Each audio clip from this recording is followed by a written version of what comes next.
الحمد لله رب العالمين والعاقبة للمتقين والصلاة والسلام على سيد الأنبياء والمرسلين سيدنا وحبيبنا وحبيب رب العالمين ومن هدى بهدي إلى يوم الدين. أما بعد فأعوذ بالله من الشيطان الرجيم. بسم الله الرحمن الرحيم. إن مثل عيسى عند الله كمثل آدم خلقه من تراب ثم قال له كن فيكون. صدق اللہ العظیم. محترم سامعین، عزیزان ملت، نوجوانان اسلام، آج کی تاریخ 27 تاریخ ہے دسمبر کی. آج سے قبل 2 دن دسمبر کی 25 تاریخ تھی. 25 دسمبر قوم نصارہ کے نزدیک ایک بہت بڑا دن سمجھا جاتا ہے، جسے وہ حضرات کرسمس ڈے سے یاد کرتے ہیں. کرسمس ڈے یہ قوم نصارہ کے نزدیک، کرسچن حضرات کے نزدیک بہت معتبر دن اور ایک قومی تہوار سمجھا جاتا ہے. محترم سامعین، ان دنوں وہ حضرات قومی تہوار کے نام پر مختلف طریقے کے پروگرام سجاتے ہیں. مختلف طریقے سے وہ حضرات انتظامات کرتے ہیں. لوگوں کو کرسمس ڈے سے وش کیا جاتا ہے، ان کو مبارکباد دی جاتی ہے. محترم سامعین، آئیے جانتے ہیں کہ کرسمس ڈے کی کیا حقیقت ہے. محترم سامعین، موجودہ بائبل جو در حقیقت تحریف شدہ ہے اور انجیل کا موجودہ صورت ہے. انجیل کی اس دنیا کے اندر آج کی تاریخ میں کوئی موجودہ شکل نہیں، بلکہ موجودہ جو بائبل ہے وہی در حقیقت انجیل کی بدلی ہوئی صورت ہے. حیرت کی بات ہے کہ قوم نصارہ جو کہ خود کو ایک تاریخ داں سمجھا کرتی ہے، ان کی کتابوں کے اندر، جبکہ وہ کتاب ان کے نزدیک، ان کے مذہب کے مطابق بہت زیادہ معتبر ہے، بہت زیادہ تحقیق شدہ ہے، ان کتابوں کے اندر یعنی بائبل کے اندر بھی حضرت عیسیٰ علیہ السلام کی پیدائش سے متعلق کوئی تاریخ، کوئی روایت نہیں ملتی ہے. محترم سامعین، بہت سے لوگوں نے یہ ثابت کرنے کی کوشش کی کہ 6 دسمبر کو حضرت عیسیٰ علیہ السلام اس دنیا میں تشریف لائے، حضرت عیسیٰ علیہ السلام کی پیدائش ہوئی. لیکن بہت سے حضرات نے اس کے اندر اختلاف کیا. بالآخر ان کے پادریوں نے مل کر، ان کے علماء نے مل کر ایک فیصلہ لیا اور ان حضرات نے یہ اتفاق کر لیا کہ 26 دسمبر 25 دسمبر ہی وہ تاریخ ہے کہ جس دن حضرت عیسیٰ علیہ السلام اس دنیا میں تشریف لائے. محترم سامعین، آئیے جانتے ہیں حضرت عیسیٰ علیہ السلام کو اہل السنہ والجماعہ اور اسلام کی نظر میں کیا حیثیت اور کیا مقام ہے. محترم سامعین، در حقیقت حضرت عیسیٰ علیہ السلام کو جن کردار سے اور جن کارناموں سے یاد کیا جاتا ہے، ان سے زیادہ اہل اسلام اور ان سے زیادہ قرآن کریم نے بہترین انداز میں حضرت عیسیٰ علیہ السلام کی حقیقت کو آشکار کیا ہے اور بیان فرمایا ہے. قرآن کریم کے اندر آپ پڑھتے جائیے حضرت عیسیٰ علیہ السلام کے متعلق.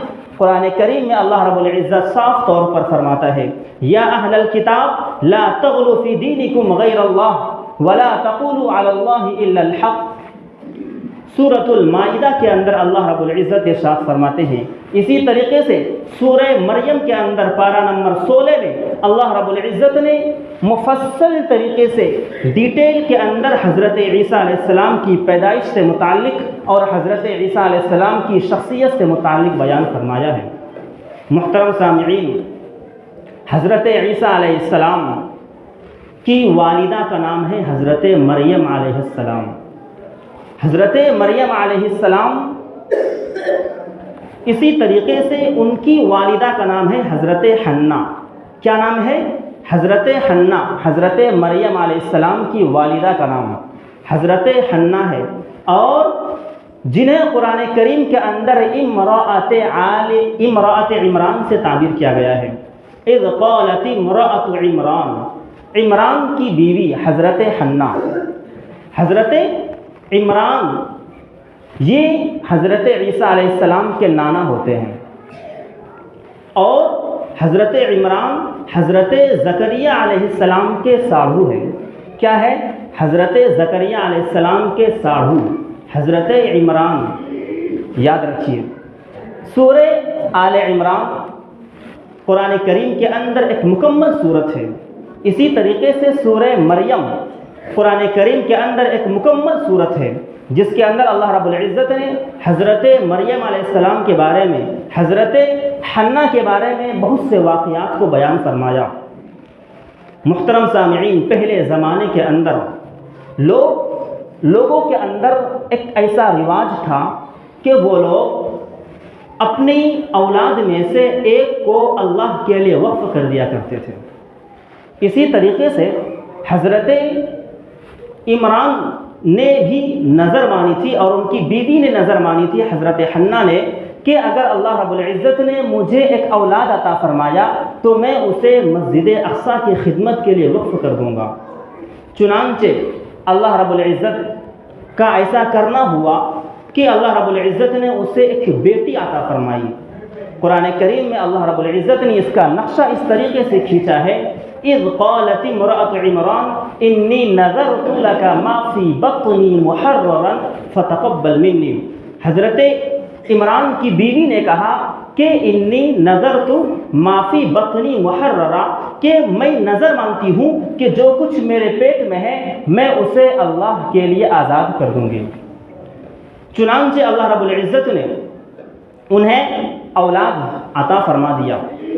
جب انہوں نے اولاد کو جنا ہے تو وہ کہتی ہے انی وضعتها انثى، یا اللہ یہ کیا ہو گیا، میں نے تو تجھ سے لڑکا مانگا تھا، میں تو چاہتا تھا کہ لڑکا پیدا ہوگا تو میں مسجد اقصیٰ کی خدمت کے لیے اسے وقف کر دوں گا، لیکن یا اللہ یہ کیا ہو گیا، یہ تو لڑکی کی پیدائش ہو گئی۔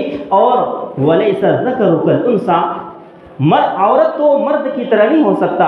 اللہ فرماتا ہے واللہ اعلم بما وضعت، اللہ کو خوب معلوم ہے کہ اس نے کیا جنا ہے، اس نے لڑکی جنا ہے یا لڑکا جنا ہے، اللہ کو خوب معلوم ہے۔ اور اللہ فرماتا ہے ولیس الذکر کالانثیٰ، اللہ کو بھی معلوم ہے کہ مرد کی طرح عورت نہیں ہو سکتی ہے، لیکن بعض دفعہ اللہ رب العزت ایسا کر دکھاتے ہیں کہ عورتیں اور ایک لڑکی ایسا کام کرتی ہے کہ معاشرے کے مرد حضرات بھی مل کر وہ کام نہیں کر سکتے۔ چنانچہ ایسا ہی ہوا، اللہ رب العزت نے حضرت مریم علیہ السلام کی شکل میں حضرت عمران کی بیوی کو ایک لڑکی عطا فرمائی، حضرت مریم علیہ السلام کی شکل میں۔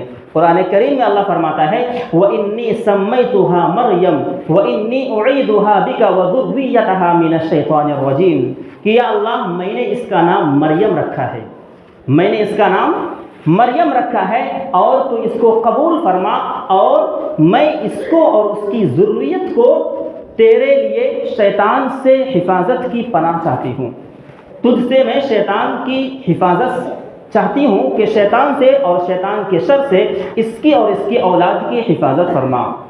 فتقبلها ربها بقبول حسن وأنبتها نباتا حسنا وكفلها زكريا كلما دخل عليها زكريا المحراب وجد عندها رزقا قالت يا مريم أنى لك هذا قالت هو من عند الله إن الله يرزق من يشاء بغير حساب۔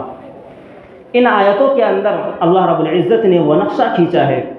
اللہ فرماتے ہیں کہ اس وقت لوگوں کے اندر اختلاف ہو گیا، چنانچہ حضرت عمران کی بیوی نے چونکہ نظر مانی تھی، نظر کے مطابق انہوں نے حضرت مریم کو مسجد اقصیٰ کے لیے وقف کر دیا۔ اب جب مسجد اقصیٰ کے لیے وقف کر دیا گیا تو معمولی سی چھوٹی سی بچی ہے، اس کی پرورش کون کرے گا؟ لوگوں میں اختلاف ہو گیا۔ حضرت عمران جو کہ حضرت عیسیٰ علیہ السلام کے نانا جان ہیں۔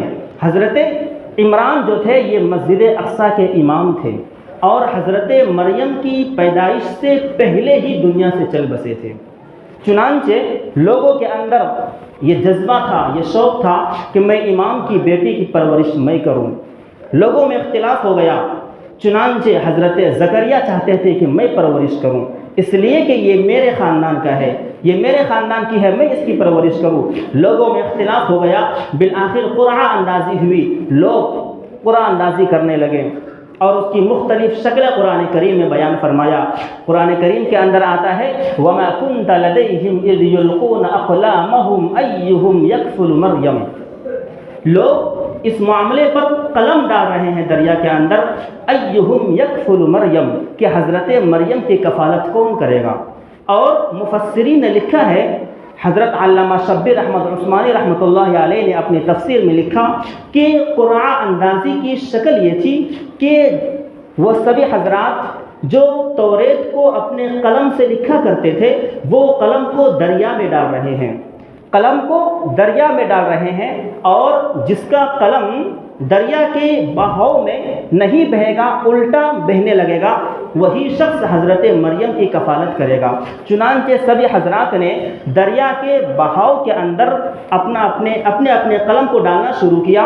اللہ کا کرنا ایسا ہوا کہ حضرت زکریا علیہ السلام کا جو قلم تھا وہ دریا کے بہاؤ میں نہیں بہتا ہے، بلکہ مختلف سمت میں بہنے لگتا ہے یا وہاں ٹھہر جاتا ہے، اور باقی سبھی حضرات کے جو قلم ہے وہ دریا کے بہاؤ میں بہنے لگتے ہیں۔ اس طریقے سے وَقَفَّلَهَا زکریا، قرآن کریم کا کہنا صادق آیا کہ حضرت زکریا علیہ السلام نے ان کی کفالت کی، حضرت زکریا علیہ السلام نے حضرت مریم کی کفالت فرمائی۔